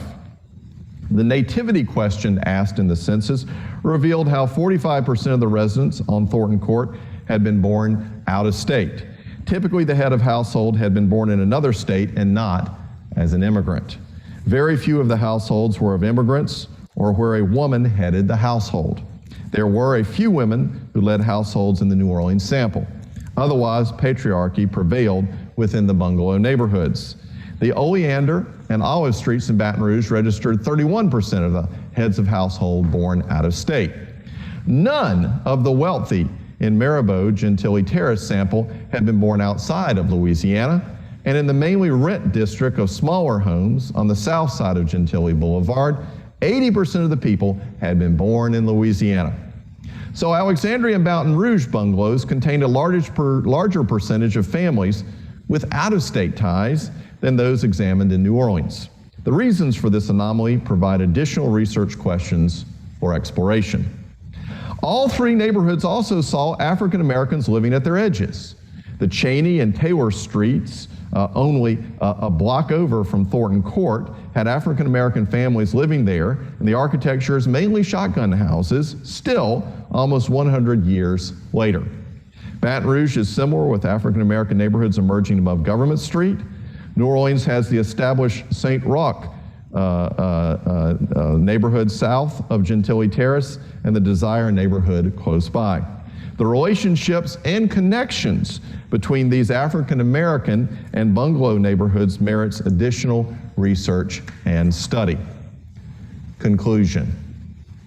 The emergence of 3 bungalow neighborhoods across Louisiana marked a significant departure in the architectural and urban history of the state. A building and sales model started in Los Angeles made its way into Louisiana by direct contact between those in California and Gentilly Terrace developers in New Orleans. A conscious effort was made to be more like California and unlike Louisiana. By imitation or media information, Roseland Terrace and Thornton Courts developers followed a similar pathway. The new bungalows, both substantial and more modest, emerged with manicured lawns and gardens. Developers of the bungalow neighborhoods promised modern utilities and short commutes by streetcar and then the automobile. In a sense, this urban change represented a big break with the past and became a visible mark of expanding cities that chose a different suburban footprint.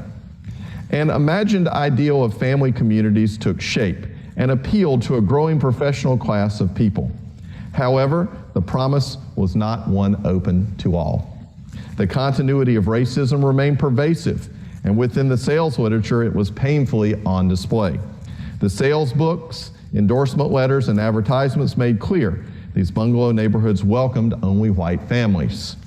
By price, and most shamefully by the restrictive covenants and deeds, African Americans were excluded legally from the 20th century ideal of homeownership in Louisiana's latest suburban neighborhoods. The direct racist restrictions would last over 20 years and nearly 30 in the case of New Orleans development. As this project develops, my efforts will explore the connections between those white suburbs and the nearby African American neighborhoods. In all 3 locations of the state, an old segregation prevailed, and yet the economies rendered both white and black communities in need of each other for jobs, services, and a future. Louisiana has shown a distinct tension between the past and the present. It is this tension which drives history. The transition to bungalow neighborhoods in the early 20th century proved that once again there could be a distinct fracture with the past, but alas, not a clean break. Louisiana contains vibrant cultures, and change does not happen so easily here. Not even with the passage of time or the adoption of outside practices can differences completely alter its landscape.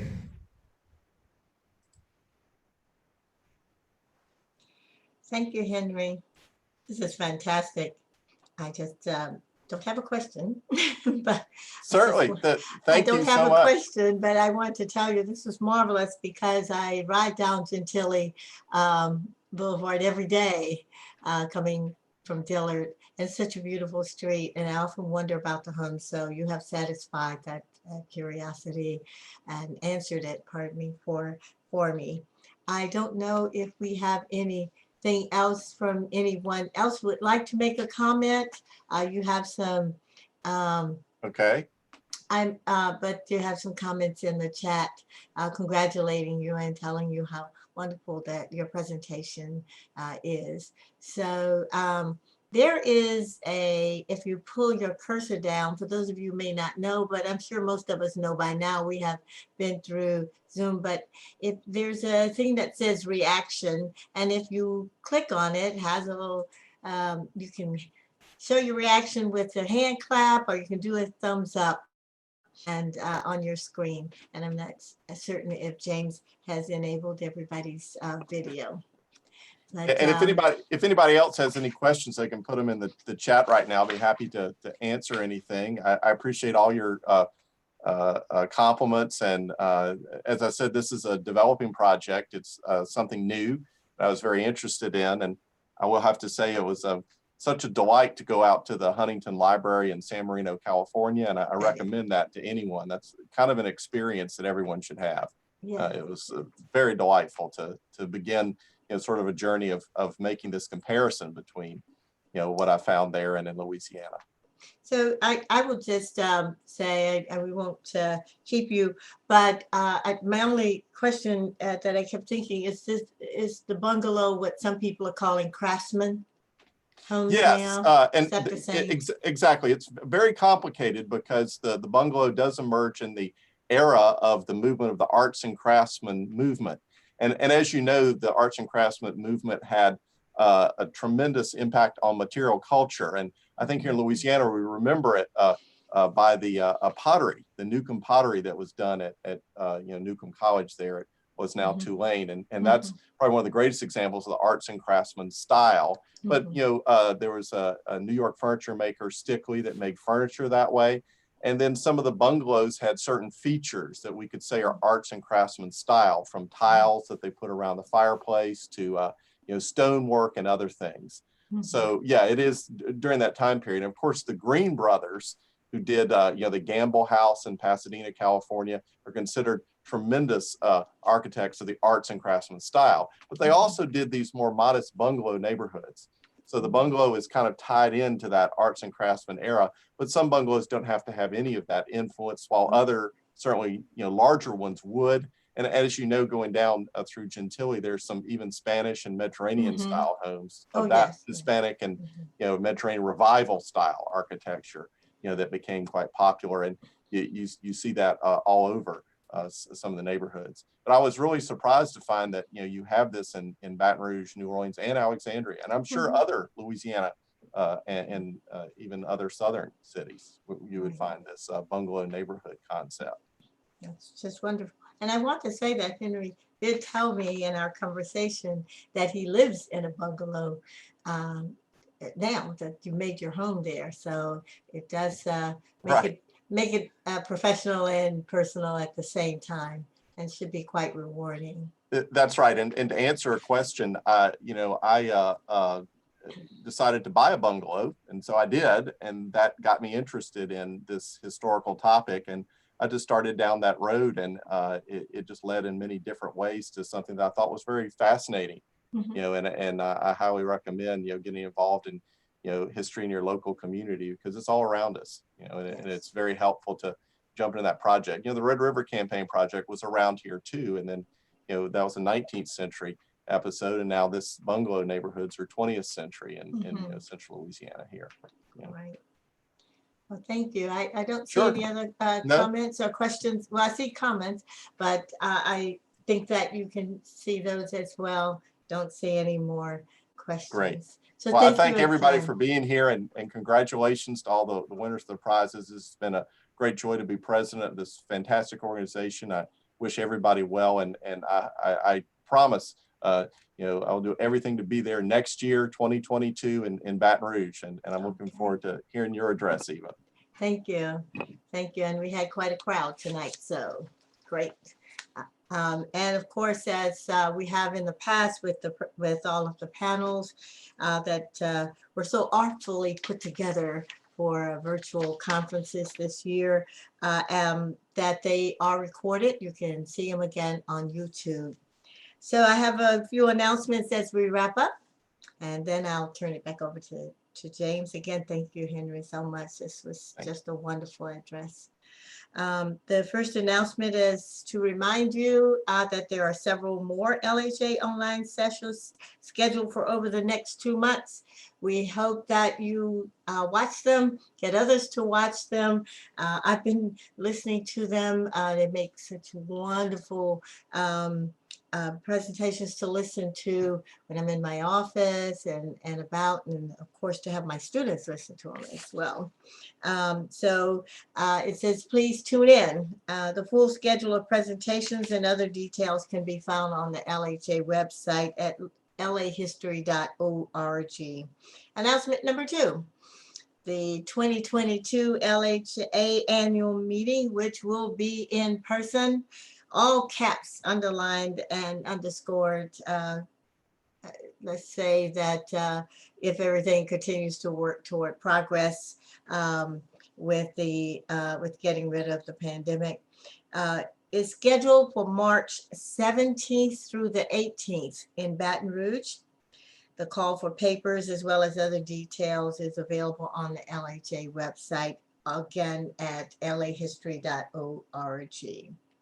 So I want to thank you all for sitting in and listening, and your wonderful comments on the chat to all of our recipients as well as to our presenters. I tell you, I think Dave Anderson just killed it tonight with saying, I think, what's on everybody else's mind among historians and others. So I have nothing else. I'm not sure. James, if you want to come back on and tell me what to do next. Can't do it without you, James.